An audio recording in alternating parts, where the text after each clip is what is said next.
Assalamualaikum warahmatullahi wabarakatuh. Perkenalkan, nama saya Husni Mubarak, NIM 1120113, akan menyampaikan sebuah materi yaitu tentang masa peradilan Islam pada masa Rasulullah SAW sampai masa Turki Utsmani. Sebelumnya video ini saya buat untuk memenuhi tugas mata kuliah sejarah peradilan Islam, yaitu dengan tema Saatnya Yang Muda Bicara Sejarah. Langsung saja kita mulai yang pertama, yaitu peradilan Islam pada masa Rasulullah SAW. Pada masa ini peradilan Islam dibagi menjadi dua, yaitu yang pertama pada masa Rasulullah di Mekah dan pada masa Rasulullah ke Madinah. Dengan demikian bahwa masa-masa ini dibagi menjadi dua fase, yaitu pada fase di Mekah, yaitu saat Rasulullah belum hijrah berarti, yaitu fase ini peradilan Islam masih belum berkembang. Artinya masyarakat muslim saat itu atau umat Islam saat itu masih terbelakang dari segi kualitas ataupun kuantitas, karena pada saat itu zaman pada saat masa itu umat Islam masih cenderung sedikit. Dan setelah pindah ke Madinah, yaitu pada masa Rasulullah ke Madinah, peradilan Islam itu mulai berkembang, ditunjukkan dengan adanya surat-surat dari Allah Subhanahu wa taala atau firman Allah yang diturunkan di Madinah, yaitu sudah menunjukkan perintah-perintah tentang hukum. Artinya bahwa saat di Madinah peradilan Islam itu sudah mulai dibangun oleh Rasulullah SAW. Dengan ini maka dua fase ini sangat berbeda. Artinya saat di Mekah mungkin belum stabil, belum maksimal. Setelah ke Madinah mulai tumbuh, yaitu peradilan Islam. Dan bahwa Rasulullah itu sifatnya maksum atau maha, ya sudah diberi kebenaran oleh Allah Subhanahu wa taala. Jadi yang memegang eksekutif, legislatif dan yudikatif ya Rasulullah SAW semua. Artinya di sini Rasulullah memegang peran penting dari mulai pemerintahan, kehakiman, pemerintahan dan peradilan itu sendiri. Maka setiap ada permasalahan, para sahabat ini bertanya langsung kepada Rasulullah, apa itu jalan keluarnya, apa itu bagaimana untuk mencari titik temunya, seperti itu. Karena Rasulullah utusan Allah langsung, jadi tahu mana yang benar, mana yang salah. Yang kemudian lanjut ke masa Khulafaur Rasyidin, yaitu yang kedua. Pada masa ini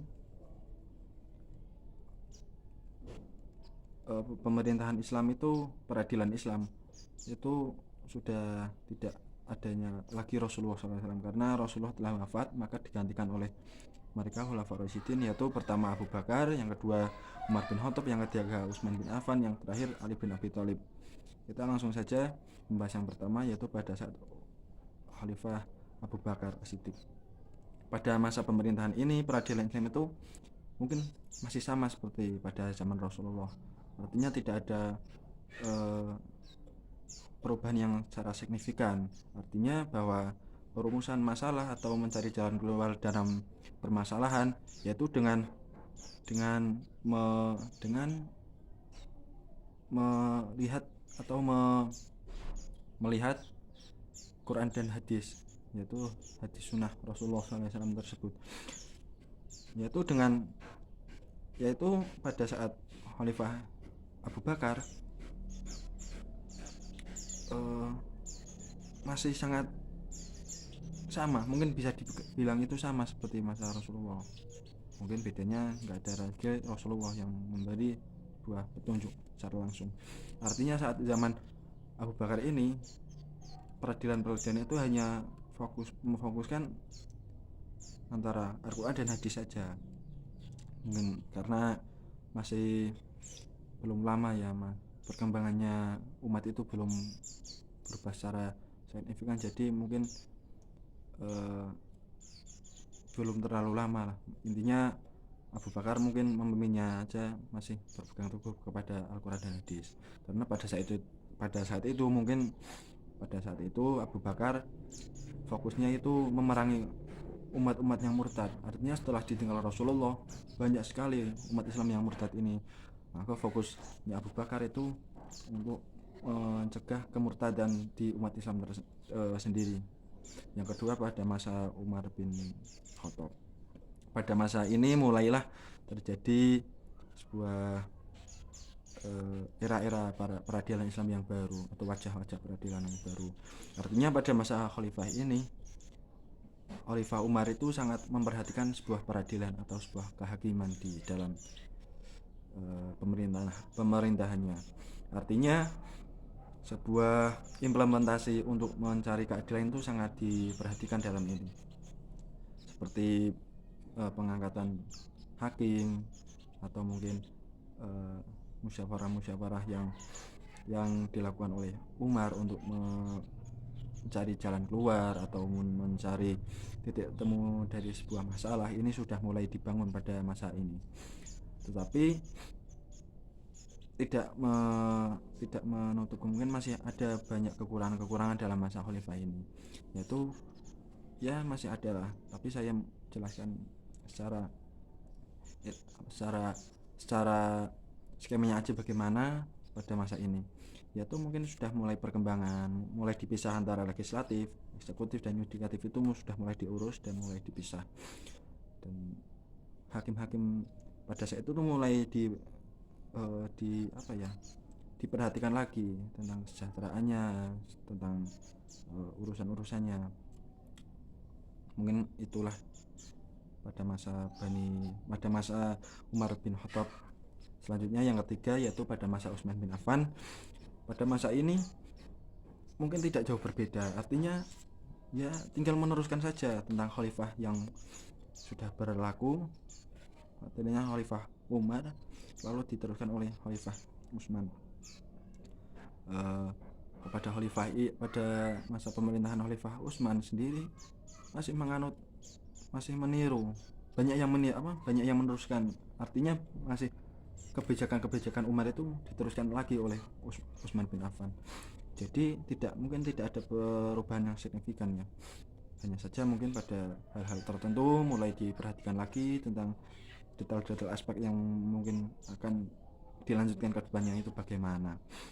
Selanjutnya yang keempat, Ali bin Abi Thalib. Pada masa ini mulailah terjadi sebuah timbul perpecahan. Maka dari sini mulai timbullah peradilan Islam yang mulai beragam, seperti peperangan dan ataupun perpecahan yang lainnya itu mulai ada pada masa ini. Pada masa Ali pun sudah mulai diuji dengan sebuah kasus yang besar, yaitu siapa yang membunuh Khalifah Utsman bin Affan. Artinya Khalifah Ali itu sudah diuji saat pertama dia menjabat sebagai khalifah atau pemimpin. Pada masa itu diuji dengan siapa sih yang membunuh Rasulullah, siapa sih yang membunuh sahabat Utsman bin Affan. Ya, pada saat itu tuh mulai ada sebuah pro dan kontra dalam hal itu. Setelah saat sahabat Ali bin Abi Thalib mengambil keputusan, banyak yang tidak setuju, banyak juga yang setuju. Artinya saat ini mulai saat itulah pro dan kontra sebuah hukum itu mulai dikritik atau dikritisi atau dikomentari oleh umat Islam. Tidak heran pada masa khalifah ini sudah mulai nampak sebuah perpecahan umat Islam, khususnya pada saat-saat berakhirnya sebuah pemerintahan Ali, yaitu umat Islam itu ada yang Syiah, ada yang Khawarij, ada yang mengikuti Muawiyah itu mungkin. Yang selanjutnya yaitu pada masa Umayyah. Pada masa Umayyah ini banyaklah cerita-ceritanya yang mungkin peradilan Islam itu mulai berkembang, tapi pada saat ini belum stabil sekali. Artinya pada saat ini mereka itu mengutamakan ekspansi wilayah, artinya mereka meluaskan wilayahnya untuk me, untuk me, untuk meluas-luaskan wilayah kerajaannya itu, artinya sebuah pemerintahannya itu, dari mulai pemimpin yang satu sampai yang terakhir itu fokus utamanya itu meluaskan wilayahnya itu, dari mulai Arab sampai bahkan sampai hampir sampai Indonesia. Dalam keterangannya tidak heran pada masa itu mungkin seperti aspek-aspek peradilan Islam ataupun yang lainnya itu belum terlalu terurus, artinya belum maksimal mengurusinya. Tetapi saya lanjutkan yang keempat, yaitu pada Bani Abbasiyah, yaitu pada masa ini melengkapi, artinya setelah setelah setelah Bani Umayyah meluaskan wilayahnya, pada masa Bani Abbasiyah ini mengurusi masalah dalam internal dalam pemerintahannya sendiri, artinya setelah wilayahnya luas, mereka itu mulai membangun sebuah sistem pertahanan, sistem ekonomi, sistem politik, sistem kesejahteraan, sistem peradilan. Nah, dalam hal ini sudah mulai dibangun, artinya kedua khalifah ini sebetulnya saling melengkapi, yang satu meluaskan wilayah, yang satu membangun pemerintahannya sendiri. Dalam hal ini mungkin sudah bisa dipahami ya, baik pada masa Umayyah maupun pada masa Bani Abbasiyah. Selanjutnya yaitu tentang yang terakhir, Turki Utsmani. Dan Turki Utsmani ini ada yang menganggap bahwa Turki Utsmani dari dulu itu bahwa setelah masa Rasulullah itu bukan mewakili umat Islam, artinya pemerintah ini pemerintah secara luas, artinya bukan hanya Islam saja yang mengikuti aturan pemerintahan ini. Mulai umat sudah mulai berkembang, artinya tantangan-tantangan pun sudah mulai bertambah. Artinya pada masa ini sudah mulai timbul sebuah kemodernan berpikir, dan akhirnya pada masa ini perundang-undangan itu sudah mulai ditingkatkan lagi kepada umat muslim maupun umat non muslim. Itulah mungkin yang dapat saya sampaikan, kurang lebihnya mohon maaf. Terima kasih. Wassalamualaikum warahmatullahi wabarakatuh.